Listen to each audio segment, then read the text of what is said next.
Hi, so one last thing I'd like to show you is the concept of relationships. We briefly went over it and we assumed it was understood, but I really want to show you the power of relationships in here. So we're going to use the exact same flow, but we're going to stop everything for now. Okay, so let's look at what this does. This generates a flow file, replaces the text, then extract the text, but you have really no guarantee that you're going to be able to extract the text. Maybe what you get is not going to be a nice CSV. Maybe it's going to be not a CSV. And then you need to be able to handle errors in that case. So if we look at the configuration of extract text in the settings, the first tab, we see that you have two outcomes for that processor. You have matched and unmatched. And it basically says flow files that are routed to this relationship, the matched one, when the regex is successfully evaluated, and when the flow file is modified. It goes to unmatched when there is no regex that matches the content of the flow file. Currently, as you can see, the unmatched is ticked, meaning if we have bad data and it's unmatched, we will just drop it. So let's just look at it. I'm going to start extract text and we're going to change replace text.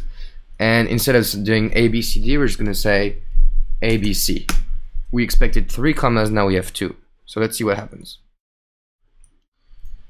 We start the generate flow file, we start replace text, and even though your flow is actually activated, the matched queue does not get anything.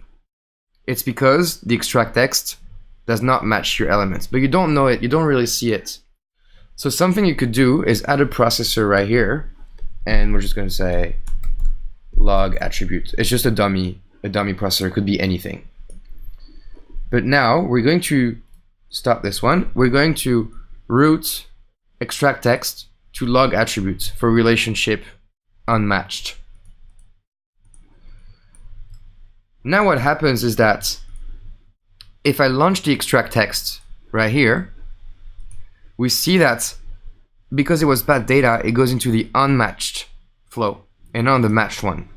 And so that's that very powerful routing of match and unmatched basically allows you to have error logs. For example, here, this would be logged as an error and say, wait, the data I got is not a CSV with 3 commas, it only has 2. And if everything goes well, it goes into the matched queue. So the really nice thing about it is that in real life, you may have ABCD or ABC coming up in your flow, and your data will basically go either to the unmatched, you see we have 5, or to the matched, we have 1.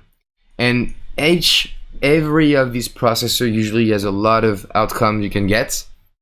And some processors called routing processor can route on attribute and on content. And these routing processors, as you can see, have one outcome right here. But as soon as you add a route,